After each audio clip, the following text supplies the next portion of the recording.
Hallelujah. हमारे प्रभु यीशु मसीह के मधुर नाम में आप सबको जय मसीह की। सुबह हो चुकी है, क्या उठ गए हैं?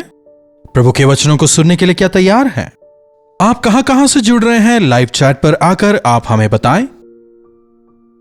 यह वचन आपकी किस प्रकार मदद कर रहे हैं? क्या आप आत्मिक जीवन में बढ़ रहे हैं? यह भी आप हमें बता सकते हैं। आपकी गवाहियां सुनकर हमें प्रसन्नता होगी और हम मिलकर प्रभु की स्तुति करेंगे। उतना ही नहीं, इन कार्यक्रमों को लगातार आप तक पहुंचाने में हमें प्रोत्साहन मिलता रहेगा। सरों को झुकाएं, प्रार्थना से मनन की शुरुआत करें।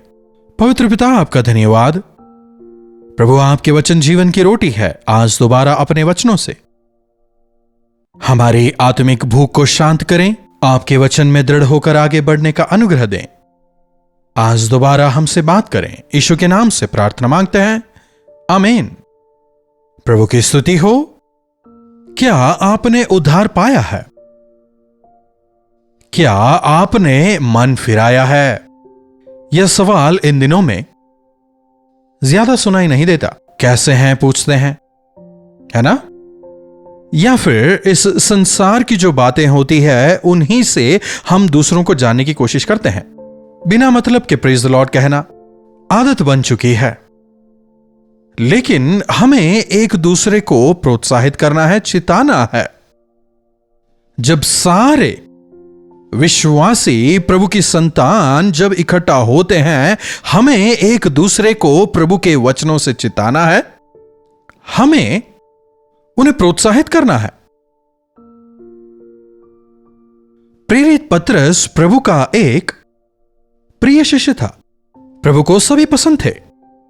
लेकिन अगर आप ज्यादा प्रेम किए जाते हैं, आप पर ज्यादा ध्यान दिया जाता है, मतलब हो सकता है आप ज्यादा सेंसिटिव हो या आपको ज्यादा जरूरत हो, कहते हुए ही आपके अपने या आपके मां बाप आपसे प्रेम करते हैं, ना कि इसलिए क्योंकि आप दूसरों से बेहतर हैं। पतरस काफी उतावला मनुष्य था, काफी बेसब्र था। आगे स्थिर होता है। पवित्र आत्मा का अभिषेक पाने के बाद वो स्थिर होता है। उसका वो जो कठोर हृदय था वो टूटता है। नाव में बैठकर जब वो मछली पकड़ रहा था और जब प्रभु उससे जाल डालने को कहते हैं, जब वो चमत्कार देखता है, प्रभु से क्या कहता है? प्रभु, मैं पापी हूं, मुझसे आप दूर चले जाएं। प्रभु, मैं आपके करीब आने तक के योग्य नहीं हूं, कहते हुए अपने आप को नम्र करता है। प्रभु उसे एक नया जीवन देते हैं, कहते हैं आज से तू मनुष्यों को पकड़ने वाला मछुआ होगा। उसके बाद प्रभु के साथ में वो 3.5 साल तक ट्रेनिंग लेता है और ट्रेनिंग के अंत में आते आते प्रभु से कहते हैं, पतरस, तुझ में अभी भी कमजोरी है, तू मुझे 3 बार नकारेगा। पतरस क्या कहता है? नहीं नहीं प्रभु, ऐसा नहीं हो सकता, मैं कभी आपको नहीं नकारूंगा। लेकिन प्रभु कहते हैं, मैंने तेरे प्रार्थना की है। लेकिन पतरस, प्रभु आपको नहीं पता, मैं आपका बहुत बड़ा विश्वासी हूं, मैं आपको कभी नहीं छोड़ूंगा। लेकिन जब वास्तव में समय आता है, प्रभु जब कहते हैं जागते रहो और प्रार्थना करते रहो, लेकिन वो सो जाता है। अंततः वो 3 बार प्रभु को नकारता है। लेकिन जब प्रभु की नजर उस पर पड़ती है, उसे अपनी गलती का एहसास होता है, रो रो कर पश्चाताप करता है। गलतियां हम सबसे होती हैं, लेकिन क्या हम उन गलतियों के लिए पश्चाताप कर रहे हैं? हां, कई बार परिस्थितियों की वजह से, हमारी बलहीनताओं की वजह से, हमारे अविश्वास की वजह से, प्रार्थना की कमी की वजह से हम कई बार परीक्षाओं में गिर जाते हैं। लेकिन गिर के वहीं पड़े रहना, अब मैं यहां से नहीं निकल सकता हूं, अब मेरा कुछ नहीं हो सकता, ऐसी सोच सही नहीं है।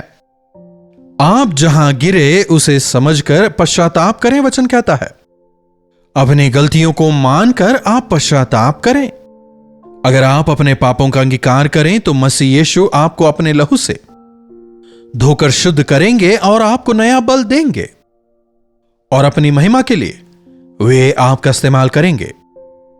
पतरस मन फिराता है और प्रभु उसे अपनी महिमा के लिए इस्तेमाल में लाते हैं। देखिएगा पहले पतरस की पत्री 2 अध्याय में वो कह रहा है, क्योंकि तुमने या मैंने या हमने प्रभु के कृपा का स्वाद चख लिया है। मैंने प्रभु को नकारा था, मैंने उन्हें दुखी किया था। लेकिन जब मैंने पश्चाताप किया, प्रभु ने अपनी कृपा दिखाई और उद्धार पाए हुओं को क्या करना है? सब प्रकार का बैर भाव और छल और कपट और डाह और निंदा को दूर करके। मन फिराने का मतलब नाम बदल दिया या धर्म बदल दिया या अपने तौर तरीके बदल दिया नहीं, मन बदलना है। प्रभु आपके अंतरांग को बदलते हैं। जब आप प्रभु के प्रेम को पहचान लेते हैं, जब आप प्रभु की कृपा को पा लेते हैं, तब सब प्रकार के बैर भाव और छल और कपट और डाह और निंदा को दूर करके नए जन्मे हुए बच्चों के समान निर्मल आत्मिक दूध की लालसा करो, ताकि उसके द्वारा उद्धार पाने के लिए तुम बढ़ते जाओ। क्या लिख रहा है? एक शिशु जन्मा है। जन्म के बाद उस बच्चे को हम क्या देते हैं?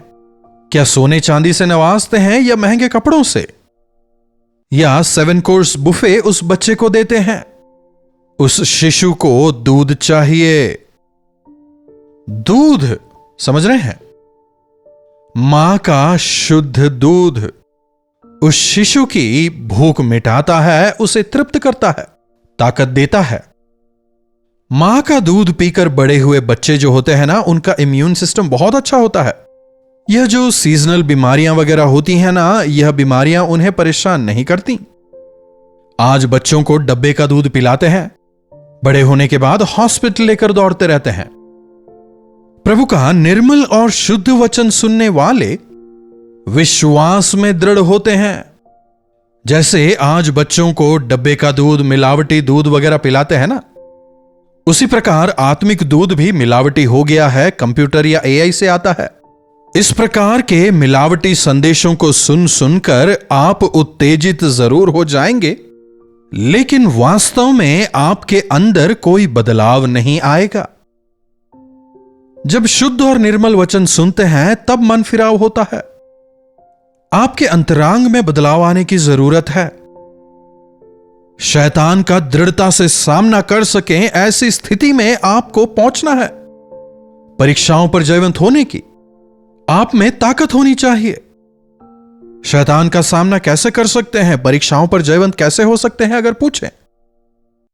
परमेश्वर के शुद्ध और निर्मल वचन जब आप सुनते हैं, तब आप बलवंत होते हैं और उस ताकत के जरिए आप शैतान का सामना करने पाते हैं, जयवंत होने पाते हैं। देखिए, आपने मन फिरा लिया है, इसका प्रत्यक्ष साक्ष्य क्या है जानते हैं? आप प्रभु के वचन के लिए भूखे होंगे, तत्पर होंगे, आशान्वित होंगे। मुझे वचन पढ़ना है, वचन सुनना है, वचन पर मनन करना है। प्रभु क्या कह रहे हैं मुझे सुनना है, प्रभु क्या चाहते हैं मैं जानना चाहता हूं, ऐसी इच्छा आप में होगी। क्या जब आप इस कार्यक्रम में जुड़ते हैं, ऐसी इच्छा के साथ आते हैं? कोई इंसान बात कर रहा है, अगर ऐसा सोच करके आएंगे कोई फायदा नहीं होगा। हां, प्रभु अपने दासों का इस्तेमाल करते हैं। जबान भले ही उनके हैं, लेकिन शब्द जो हैं वो परमेश्वर के हैं। केवल आपको दूसरों से वचन नहीं सुनना, बल्कि स्वयं अपने आप वचन पढ़ें, मनन करें, प्रार्थना करें, तब प्रभु अपने योजनाओं को बताएंगे। नए जन्मे हुए शिशु को कोई महोत्सव उत्सव की जरूरत नहीं। गीत संगीत को थोड़ा रोकें, वचन को पढ़ें, मनन करें और प्रार्थना करें। और जो प्रभु आपसे कहते हैं उसे अपने हृदय में बिठाएं और उसके अनुसार जीवन बिताना शुरू करें। वचन के लिए आपके अंदर उत्साह हो। शिशु पैदा होकर रोता है, किसके लिए? वह भूखा है, इसीलिए रो रहा है। भूख उस बच्चे को रुला रही है। अगर आपने वास्तव में मन फिराया है, आप में वचन की भूख होगी। नहीं, मैं वचन नहीं पढ़ना चाहता, वचन से सुनना मुझे अच्छा नहीं लगता, अगर आप कहते हैं, मतलब आपने मन नहीं फिराया है, आपका वास्तव में उद्धार नहीं हुआ है। जो कुछ भी आपने महसूस किया वह केवल शारीरिक उत्तेजना थी। आपके मन के अंदर बदलाव अब तक नहीं आया है। स्वस्थ व्यक्ति को भूख लगती है। उसी प्रकार जब आप आत्मिक तौर पर स्वस्थ होंगे, प्रभु के वचन की भूख आप में होगी। जब हम बीमार होते हैं तब हमें भूख नहीं लगती, एपेटाइट नहीं होती। जब हम बीमार हो जाते हैं हमें भूख नहीं लगती ना। उसी प्रकार जब आप आत्मिक तौर पर गिर जाते हैं, आप वचन से दूर हो जाएंगे, भूख नहीं लगेगी। प्रभु का वचन आपको पसंद नहीं आएगा। परख कर देखें, क्या आपने वास्तव में उद्धार पाया है, मन फिराया है? क्या आप वचन से प्रेम करते हैं? वचन सुनने के लिए क्या आप उत्साहित रहते हैं? वचन को क्या आप सुनते हैं, उसे मन में रखते हैं और क्या उसके अनुसार आप जीवन बिताते हैं? केवल अगर वचन सुनते हैं, अच्छा लगा कहते हैं, कोई फायदा नहीं। शुद्ध वचन, निर्मल वचन हमें सच्चाई की ओर ले जाता है।